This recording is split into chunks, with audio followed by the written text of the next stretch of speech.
1, 2, 3, 4. Hi everyone, this is Jewish Talk, coming to you from Nassau Community College on 90.3 WHBC, also streaming on nccradio.org. This program is later archived on Spreaker.com. Of course, as you well know, this program is repeated this evening on Sunday evenings at 11 p.m. So hi there, my name is Rabbi Perl. Good morning, good afternoon, and good evening. This, of course, all depends on when you are listening or watching. Today, I can be seen on the Facebook Live of WHPC.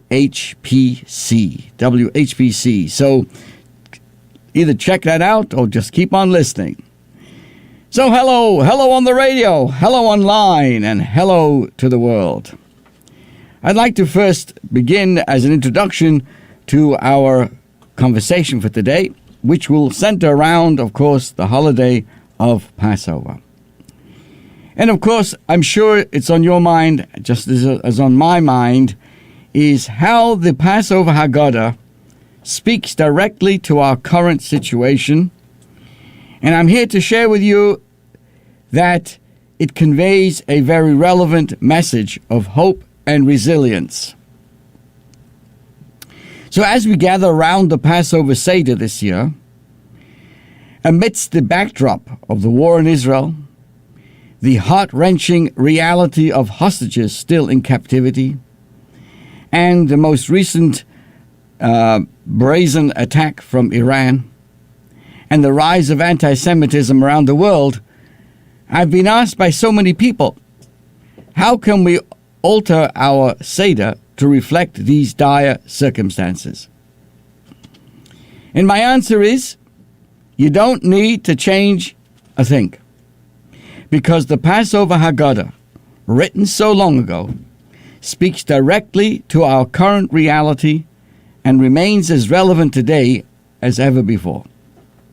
Its sacred text and rituals, passed down from generation to generation, convey an important message during our time specifically of hope and resilience. Let's remember, the Seder is more than just a recounting of the Exodus from Egypt. It is a profound dialogue between the past and the present, and a guide for navigating through darkness towards the light. Within its structure, you will find meticulously ordered in a fashion to facilitate remembrance and reflection, which lies in the essence of our enduring spirit. So this year, as we recite the ancient words, in every generation they rise up against us to destroy us, but the Holy One, blessed be He, saves us from their hands, which is part of a very important part of the Seder. We are reminded of the cyclical nature of our struggles. Yet, it is precisely this acknowledgement that strengthens our resolve and deepens our faith. The story of Passover is a testament to the belief that even in the midst of despair, there is a plan, a reason for hope. It teaches you, teaches all of us that liberation from suffering is not only a possibility, but a promise. So when we say the words, L'shana haba b'Yerushalayim, next year in Jerusalem, we don't merely envision a physical location, but yearn for a rebuilt Jerusalem, the symbol of peace and divine redemption. This aspiration encapsulates the collective yearning for a world transformed, where the sorrows of today give way to the joys of a brighter tomorrow. Our sages teach us that when you tell over the story of Exodus, you are to begin with your challenges and conclude with a note of triumph. This directive allows us to embrace the narrative's full complexity. It is a call to recognize that within the heart of our tribulations lies the seed of our salvation. This perspective is mirrored in the teachings of Rabbi Gamliel, who explains that the main parts of the Seder the Pesach, the Paschal offering, the matzah, and the moror, the bitter herbs. Pesach, Passover, the actual Paschal offering, reminds us of the offering that was brought on the verge of our birth as a people while still in Egypt. The matzah reminds us that we left in such a haste and didn't have time for the dough to properly rise. The bitter herbs reminds us of the bitterness of the slavery. Now, if you think about this, isn't this list out of order? Pesach, matzah, and moror. Since we first experienced bitterness, shouldn't that be mentioned first? So I'm here to share with you, dear friends, that the sequence is deliberate. The Hebrew word for pain, tsar, shares the same root as the word narrow, tsar. Because when you are stuck in pain, you feel stuck, constricted. You cannot process the pain while you're still immersed in it.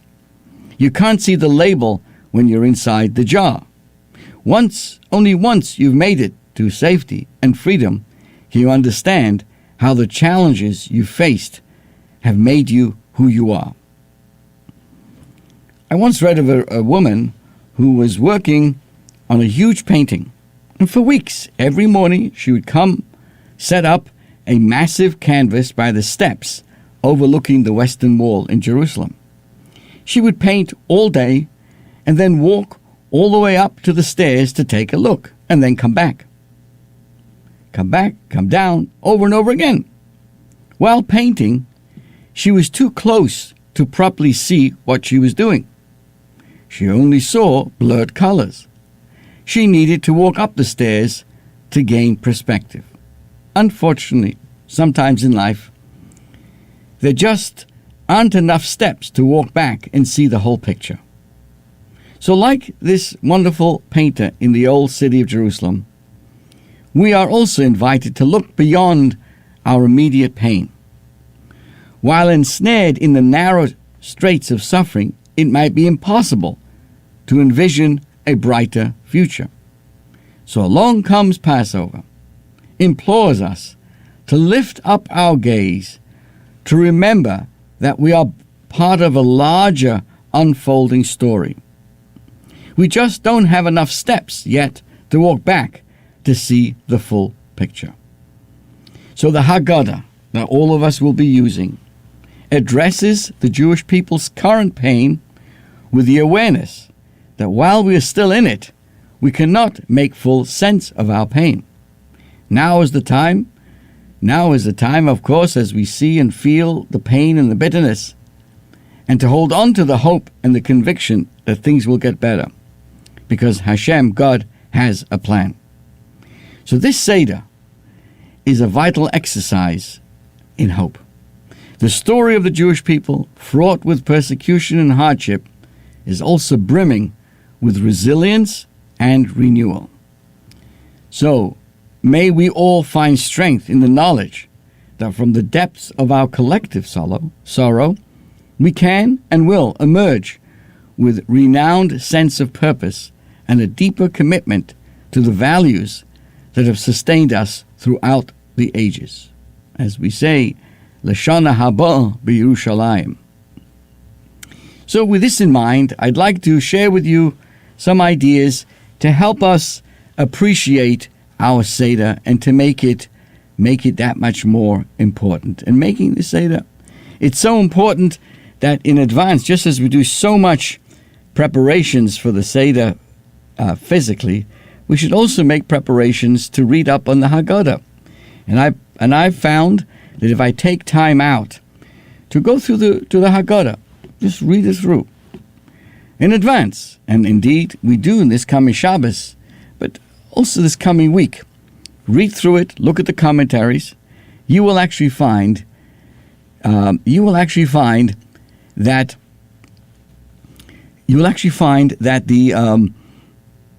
it becomes easy on the night of the Seder itself, because you've seen the pages, you've understood it, and it makes a complete difference. So I'm suggesting to everybody, read up on the Seder, read up on the details, look up the commentaries. There's so many, I must tell you, there's so many things so many commentaries are available that make it really, really beautiful in so many ways. And with that, you can actually make your Seder so much more meaningful. So I'm going to share with you thoughts that you can write down, to share with you, and making the Seder so much more meaningful in a real deeper way. So let's get right into it. I know that for those who are listening on the radio, we were having some technical difficulties with the Facebook on my own page. And as soon as it's up, I will let you know, and you can let your friends know what's going on. So let's begin with the following ideas. So let's say let's take our imagination now. We're all sitting around the Seder table. So let's say to each other, welcome to the Seder, really the most important moment in Jewish history. And that is something to also to take into consideration, how important the Seder is. The word Seder really means an order, is to make order in our life. Not only is it an orderly to keep the Seder in a orderly fashion. The word Seder means the more effort and more order we put into ourselves at the night of the Seder, it actually provides us with insight to the entire. Really, to the entire year. I know myself, if I've spent a good enough time preparing for the Seder, the night of the Seder becomes so much more meaningful. And we look forward to having our guests and, all of us coming together. And I'm sure you're preparing for your Seder. So it is very, very important that we all have, some preparation. And I challenge everybody, do that. So with that in mind, let me just see. We're really actually trying our best, even as I speak, to be able to reconnect ourselves to Facebook as well. For many people who are standing by and would love to be able to do that. So I also find it fascinating that each year, as we prepare ourselves more and more about, as we get older, it's so important to make the effort to get the best out of the Seder. And really, it really makes a difference. The evening goes faster. There's so much, so much there to learn from the Seder itself that we can actually make a difference in everything that we do. So try it. I promise you, dear friends, I promise you will find a whole different view of the Seder if you prepare yourself in advance, open up, understand what the 4 questions are. Everything we do really makes this difference. So let me just find. Let's begin with a little some of the insights that have made an impact on myself. I want to welcome each of you and wish you a happy Passover. Right, we're all sitting in the Seder. Start off that way. Echag kosher v'sameach. Let us consider for a moment this unique and remarkable evening, which is now set to unfold before us. Imagine if 110 of us lined up outside, arms linked. How far down the sidewalk would we stretch? Now imagine that each person represents one generation since the Exodus. That chain represents how many generations of Jewish people have been sitting around their Seder tables, telling this very story. A generation is 30 years. So 110 times 30 equals 3,300.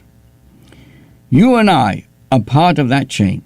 Through it, we link our hands with our parents, who sat at the Seder table before us. Our children are the next link in that chain. Think about all the events and choices which brought you and me to this Seder tonight. Everything that had to happen to make it possible for you and me to be here right now. What, if any, just one of the 100 generations of your ancestors had decided to abandon Judaism in the face of persecution? What if any of the wildly improbable events that enabled Jewish survival despite the millennial of oppressions, exiles, and wanderings had not happened? It took 1,000,000 miracles to bring each of us to this evening. We are each a product of millennia. The existence of every single one of us today is a miracle. We are all a miracle. This is the meaning of the blessing we will all say together as we begin the Seder. It says the words, what's that blessing? Shehecheyanu. We're thanking God for the miracle of bringing us here tonight. Having just considered the 3,000 years of Jewish history, let me ask you all a simple question. What do you think is the most important moment in Jewish history? What is the most crucial moment of our existence and our survival? There are many good answers to this question. Abraham and Sarah responded to God's call when it all began. We could say the Exodus, when we all became beginning as a people. We could say the most important moment in history is the giving of the Torah at Mount Sinai, when we entered into this covenant with God. But I think there's only one correct answer. I think the most crucial moment of all of Jewish history is this very moment. Think of that when we're sitting around the table and having a Seder. Think of the fact that the most important moment of Jewish history is happening at your Seder table. Why? Because all of our history, all of the sacrifice and the heroism, the exile and the redemption, the pain and the joy, has led to this very moment. And now, history, all of it, has been turned over to us. We control not only our own destiny, but the destiny of thousands of years. We are the final link in the chain that ties every generation of our ancestors to us, sitting right here in this room. The future we chart will determine the meaning of everything that came before us. The story's next chapter has not yet been written, and yet we hold that pen. Imagine for a moment you travel to a heavenly world for a short visit. It has flowers, has mountains, has rivers, and music in the background, and indeed the most beautiful world, as heavenly as heaven can be. On this journey, though, you come to a beautiful door. Behind it, there's a library filled with millions of big, beautiful books that are leather-bound with gold-embossed lettering. You see that one of them is labeled with your name on the spine. As you pick up the book and begin to read, you discover that it recounts the story of your life in vivid details. Your good days, your challenging ones, your triumphs, your struggles, your pain, your joy, your hopes, your fears. The book tells your story so perfectly and so honestly. As you arrive at the final written page, you read about this evening. You read in the book that you're sitting at the Passover Seder, and then suddenly the book stops. There's no ending to the story. Although there are many blank pages, it is up to you and to me of how that story will be completed, what the last chapters will contain. Jewish history, too, contains innumerable blank pages which we all must fill. We are the characters in the story, but also its authors.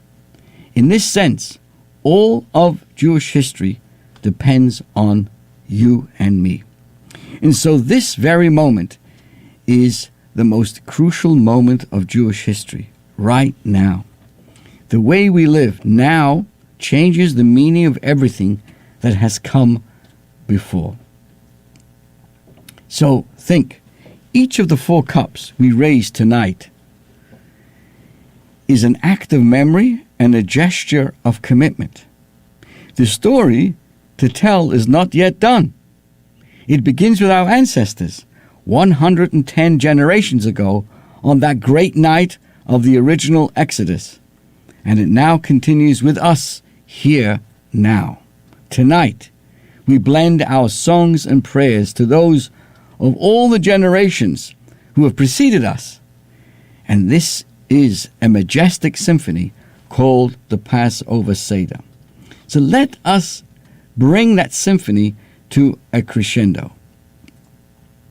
Again, we're studying today in our minds that we're all sitting this morning at our Seder, and I'm sharing ideas that hopefully will inspire us to make the Seder that much more important and more meaningful to us.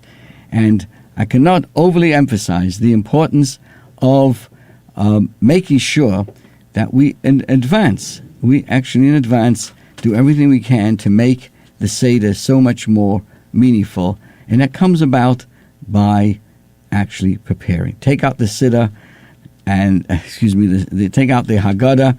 It could even be the Maxwell House, but today you have so many choices today of really, really meaningful ones, Haggadahs, and to find the meaning for that.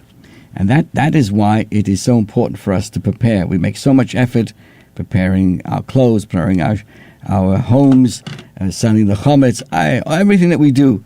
And guess what? It just makes that difference. So let's continue with that as well. There's another aspect that it always comes to my mind this time.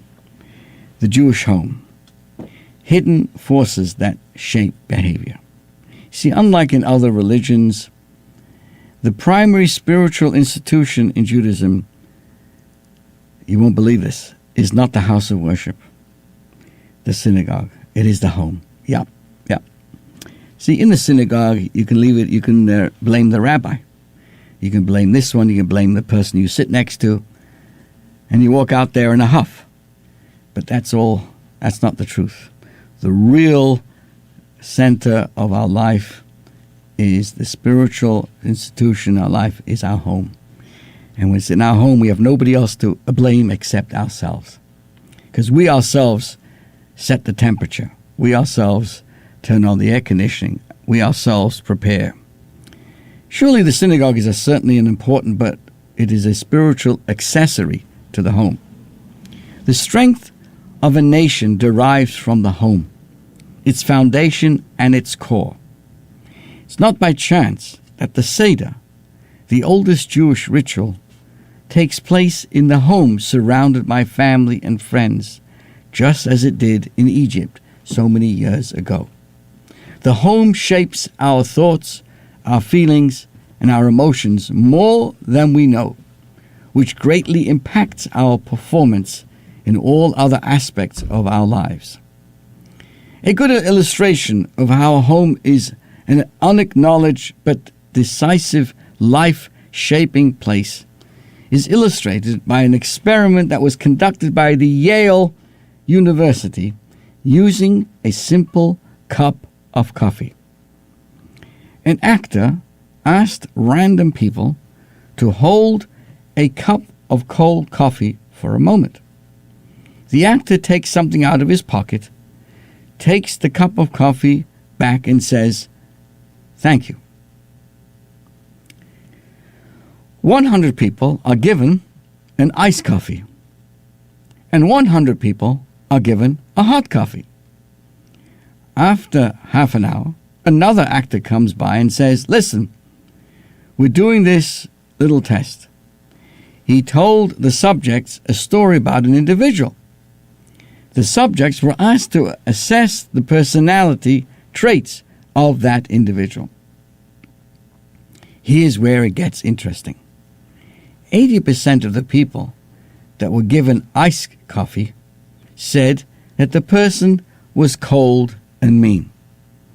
81% of the people that got hot coffee said that the person was warm or gentle and nice.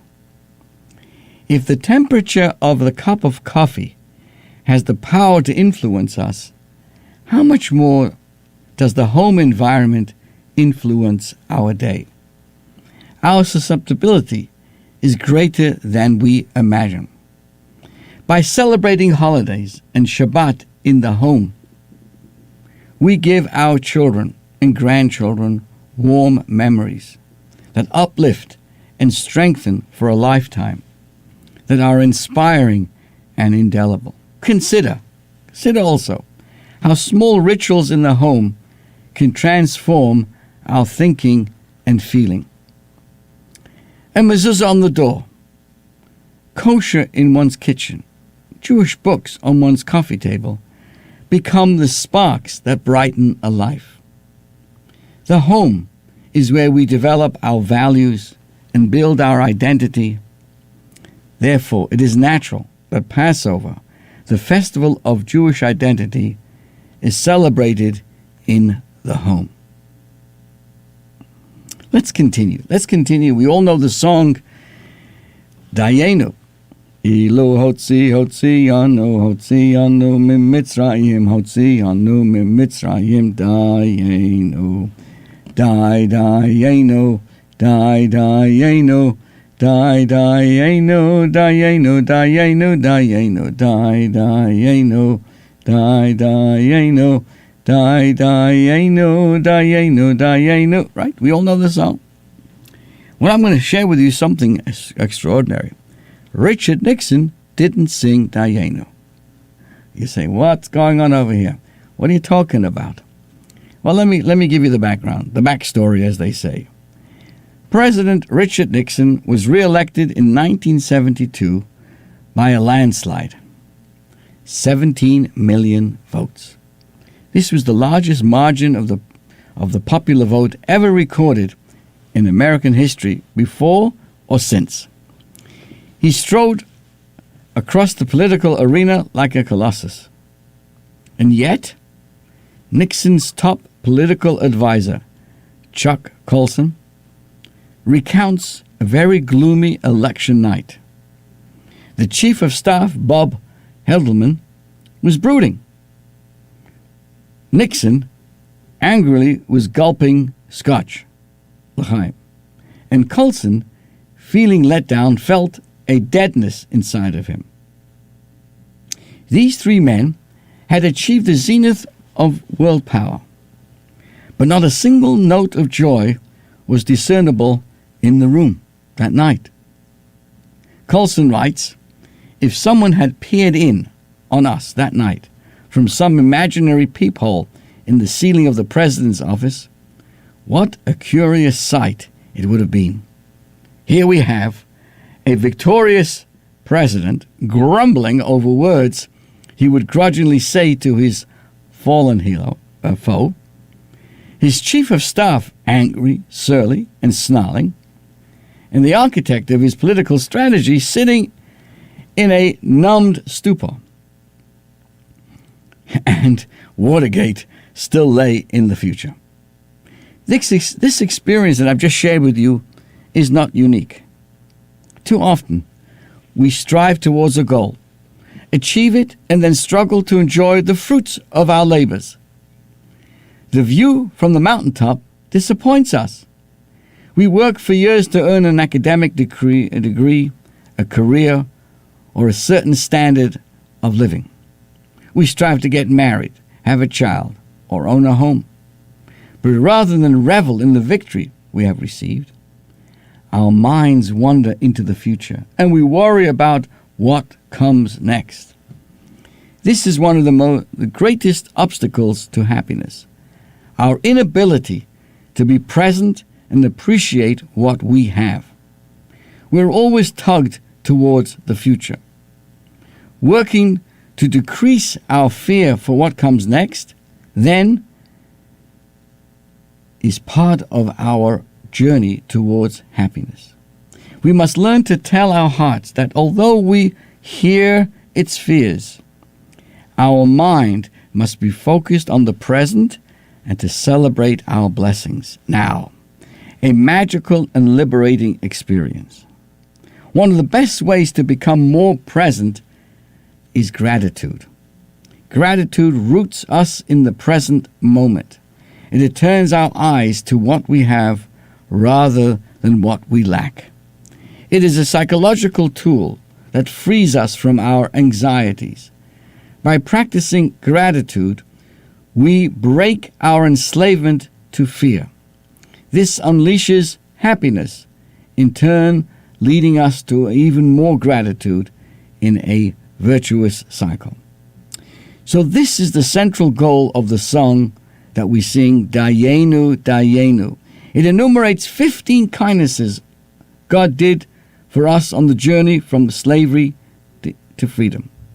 Each of the praises ends with the word Dayenu, which means that just one such kindness would have been enough.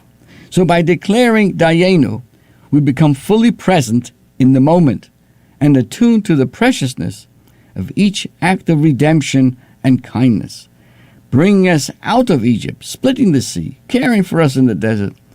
We experience each moment with joy and deep gratitude.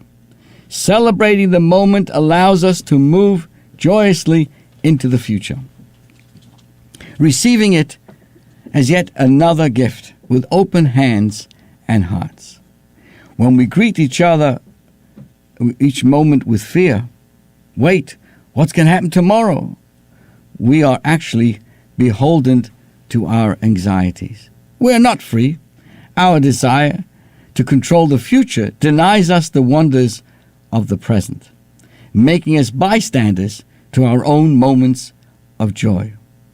Even if you're the President of the United States, who just won the greatest political victory the country has ever seen, you will be trapped in the prison of disappointment and suffering. Therefore, the principle of Dayenu, this beautiful song that we sing at the Seder, the principle of Dayenu, of gratitude to God and others for even the smallest present blessings, is crucial for living happily. I want to say that I'm receiving notes. Thank you, Kim.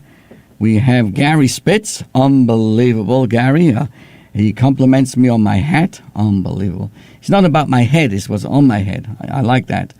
And Jeannie Marie, good morning. Thank you so much for joining us today, and everybody else joining us both on Facebook at WHBC, those on the radio, of course, and if you're online, it's nccradio.org, and just press the live button.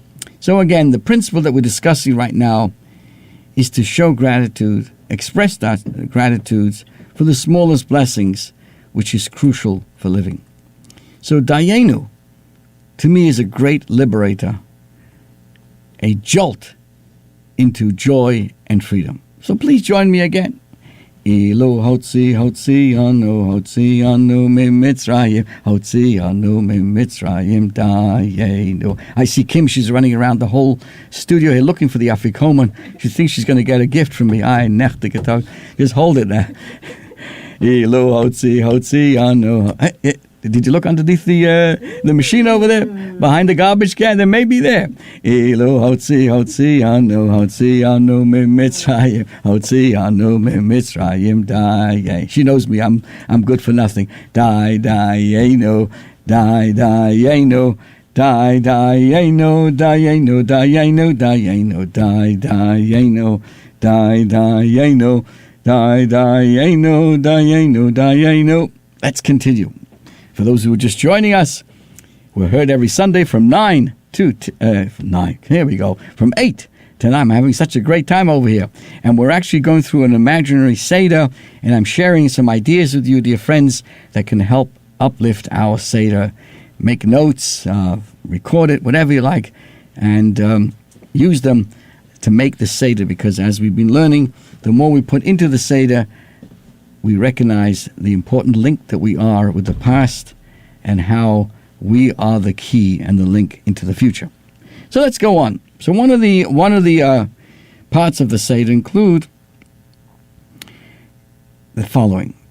Before the Jewish people left Egypt, the Torah tells us, God commands us to ask the Egyptians for gold, for silver, and jewelry. The commentators explained that God wanted the Egyptians to compensate them, however inadequately, for their centuries of unpaid labor. Right? They were slaves for so many years. We hear a lot about reparations these days. Well, when the Jewish people left Egypt, they had already concluded hundreds of years of tortured slavery, and on the way out, they were going to be recompensed or compensated by asking the Egyptians for gold, silver, and jewelry. So when we were leaving the Egypt, God told them what to do with the gifts they had received. What were they supposed to do with all of this? You are to dress your sons and daughters in jewelry and fine clothing. Okay. Seems peculiar that God would want them to dress their children in finery just before going on a long journey through the desert. One would imagine sneakers, not stilettos, would be appropriate garb. And yet, we know that this was no inconsequential request, because God repeated it twice. The implication is clear. This act was an essential part of the process of liberation. It was a core element of what it meant to leave Egypt. But why? You see, after so many generations of slavery, all we knew was hardship, oppression, abuse. It become woven into the fabric of our being. We had grown accustomed to victimhood and knew nothing else. That is why, when we're faced with adversity on the way to the promised land, how do we know? We know that we begged Moses to go back to Egypt and go back. At least that was familiar, right? That's what people were used to. But Hashem knew that if Jewish people were to make it to the promised land, they needed to cast off their victim mentality. He wanted to change the character of the children by changing their self-conception. They had to arrive as a different people than the ones who had left. Imagine a mother putting a gold necklace, a bracelet, or a ring on her little daughter, whose face brightens like never before. Imagine a father dressing his little boy in a new suit, who straightened his posture with pride. As their parents replaced their torn, old, ragged clothes with beautiful, clean outfits, these children see themselves now as dignified and free for the first time. They see their potential and their possibilities. Because they never stopped seeing themselves as anything but defeated, they had been slaves for so long, the parents never made it into the promised land. But from the moment they were ornated, dressed up with jewelry and finery, these children had a different mindset. So rather than consider themselves victims, the children believed themselves to be God's ambassadors. They understood that we possess the resources and the skills to fulfill our mission. We can live fruitful and fulfilling lives. They saw themselves glow. Hundreds of years later, twin boys were born to an alcoholic father. While the twins were growing up, their father would get drunk and mistreat them. When he drank, he became angry and mean. The twins grew into young men and left home and its tribulations as soon as they could. One son came to struggle with alcoholism, also himself in alcoholism.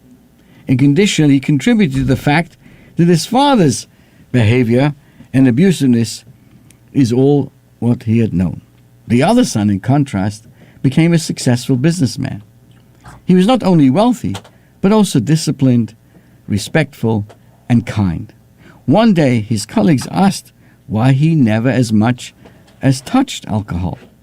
He explained that because my father was an alcoholic, and as a result, I had a terrible childhood. Both twins endured the same fraught childhood. But while one son imitated his father's shortcomings with a sense of, however, the other was inspired by the dysfunction he witnessed and refused to remain a victim any longer. He reimagined who he could be. My dear friends, we are faced with the same choice. Which son will we be? Will we repeat or will we renovate?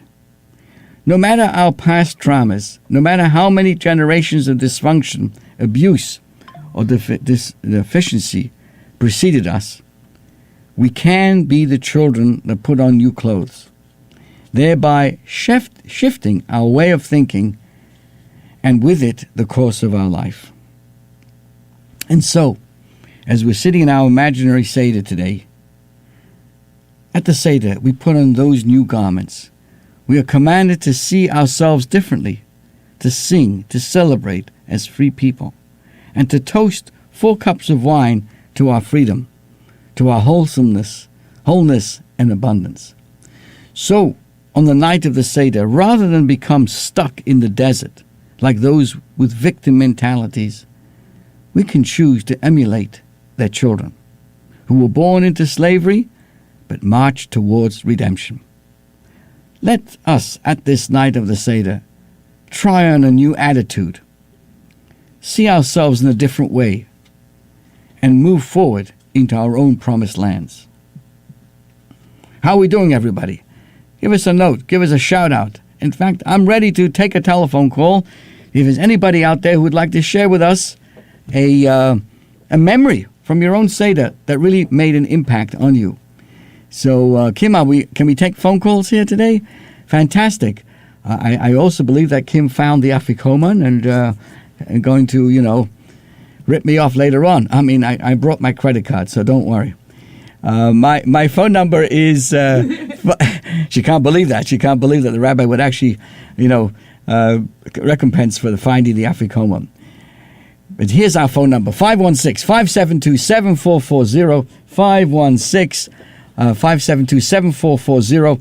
Oh, we're using that number again. It has 2 4s. Okay, I gotta tell everybody to press the 4 twice.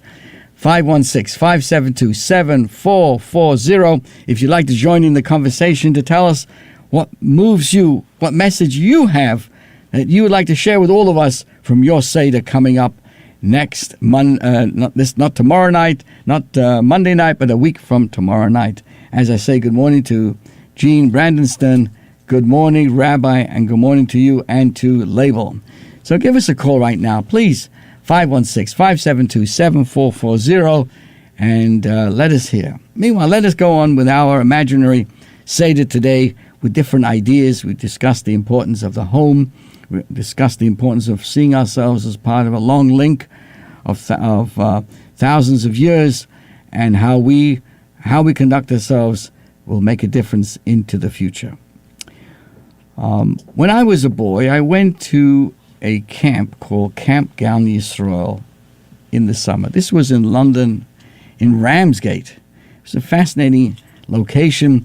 Ramsgate, London, was the country home of Sir Moses Montefiore. Many years ago, of course, and his estate kept on going, and for some odd reason, the organization, the Chabad Lubavitch House in London, were able to provide a wonderful 2-week vacation or camp at that location. And one of the highlights was a 2-day, 35-mile canoe trip. I remember being in a canoe with a friend, going down a fast-moving river, and debating whether or not to stop at a little island with nice scenery. The debate raged on back and forth as to whether or not to stop. But the fast-moving river did not wait for us to reach the consensus. The river settled it decisively. We had passed the island without stopping. Much of our life is like this. For example, you might wonder whether to go to sleep early or to stay up until dawn. Struggling to make it up in your mind, You might weigh the opposing considerations over and over, but the march of time doesn't stop for your debate. If you fail to make up your mind, the sun will rise before you've reached the resolution. If your mind does not decide, life will. We all know there's no pause button, and there's no instant replay. The same applies to life's great destination, faith in Hashem. If I ask, what do you think about God, the soul, immortality? You may say, I don't know. I'm agnostic. I'm still figuring it out and mulling it over. But while you can avoid making up your mind, you cannot avoid deciding how to live. You will either live as though this were a godless, purposeless universe, as though life is dictated by random chance and the self-arrangement of atoms, only to end up in the cosmic ash heap. Or you live as though our world is infused with ultimate meaning, guided by a good, loving God who infuses it with purpose and leads us to the glorious destiny.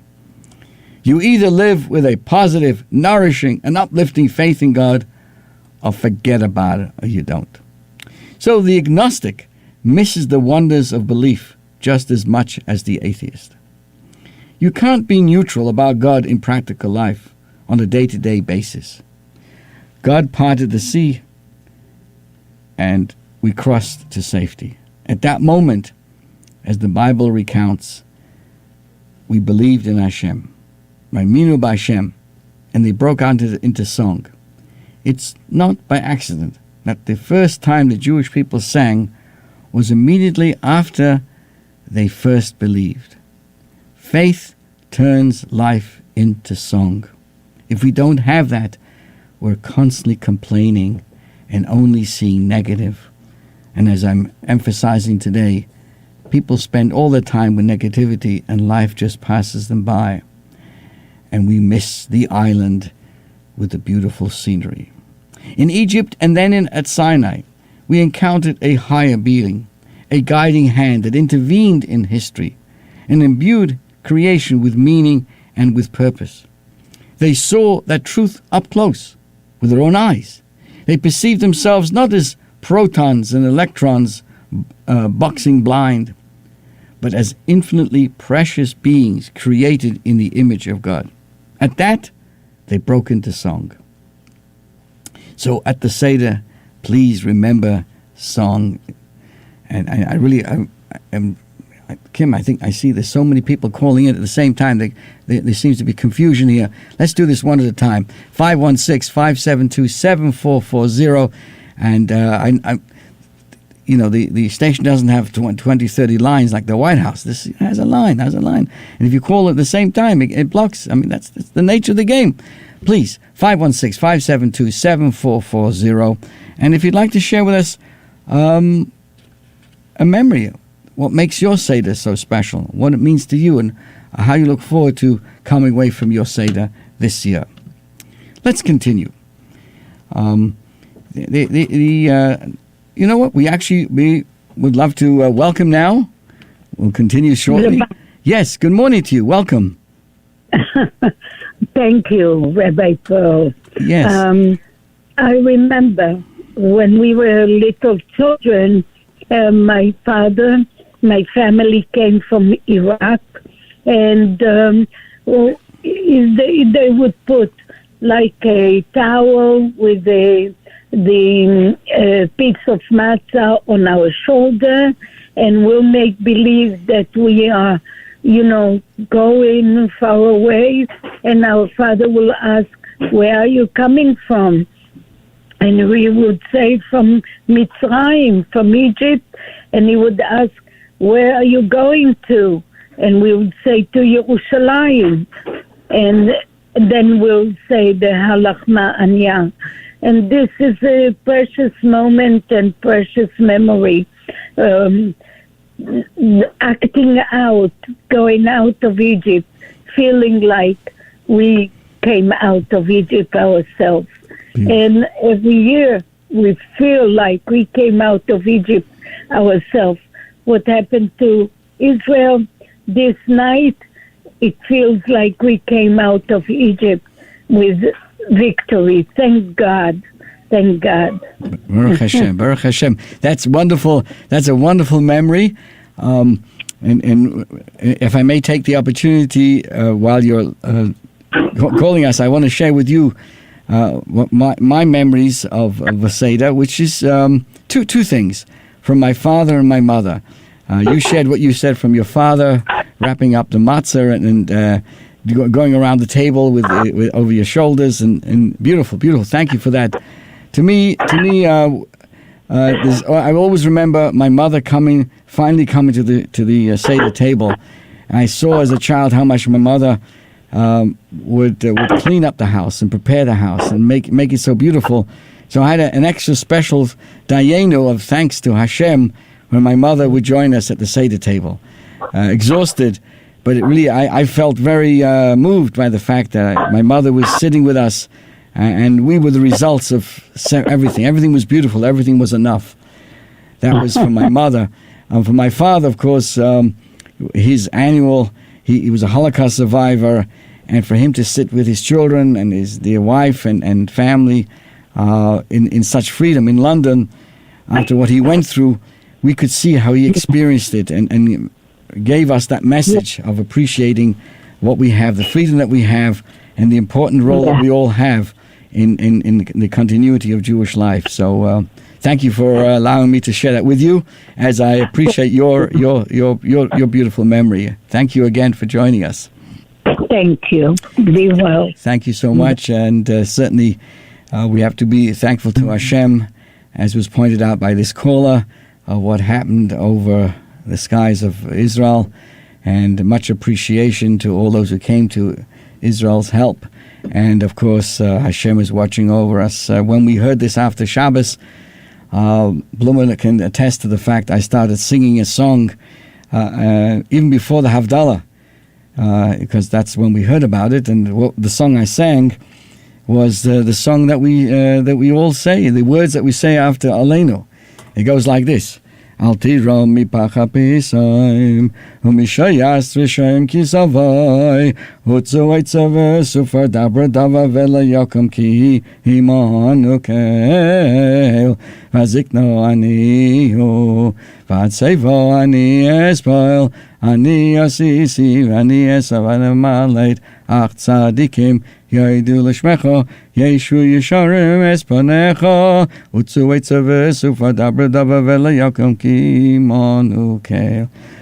So the translation of those words is that Utzu eitzav, that they're not to be afraid of all these sudden actions. Ki manu kel, God is with us at all times. So Baruch Hashem, thank you Hashem. So in the last few moments of our program today, I'm encouraging everybody, if you need more help to make your Seder more meaningful, I'll be more than happy to send you different things or email. You drop us an email at Rabbi Perl, one word, at chabadminiola.com, Rabbi Perl at chabadminiola.com, and I will send you some outlines, some diagrams, if you wish. No money, this is not a fundraiser. More than happy to share with you ideas that you can make your Seder that much more meaningful.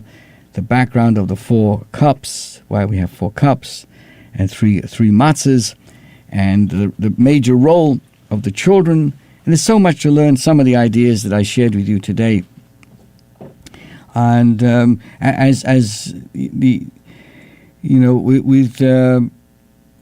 let's quickly remember how Moses led us out through the desert. We went through without water. We were very thirsty at that point, and we wondered whether we should continue that journey. Finally, they came upon a stream. Thrilled, they rushed to drink from it. But when they tasted the water, it became bitter and undrinkable. Livid, they complained. Hey, what are we supposed to drink here? This is too... God told Moses to put a stick of wood in the water. And when he did, the bitter water turned sweet. The people drank and quenched their thirst. What is the moral of this story of frustration and deliverance? When life turns bitter, when things seem unfair, there's another ingredient capable of turning the bitter water sweet. The despair is not permanent, nor it is inevitable. We may not understand why we are going through such difficult times. In life, We all get a taste of bitterness, but rather than growing angry and frustrated, we must find the missing ingredient that makes the future sweet. And that is part of what we have, the charosis. We have plenty of morar, bitter herbs, but we also have charosis. And the many, many stories of how a person can live, and yet he could find the sweetness in that. And the more we prepare for Passover with a proper approach, the more sweetness we can bring to elevate and transform the negativity. So at the end of the day, a person can live a life and just grow more bitter every day. But there's also an opportunity given to us when we add a little ingredient to it to turn the sour into sweetness. And so, yes, at the Seder we eat more, reminds us of the hardship, but we also have some charosis, which is sweet, especially those who come from Iraq and those parts of the world. They have amazing ways of the combinations they have to turn darkness into light. This is your host, please reminding you, dip the maror into charosis, make a blessing over it, and never be defeated. Have a wonderful day. Chag kosher v'sameach, and wishing you all the best.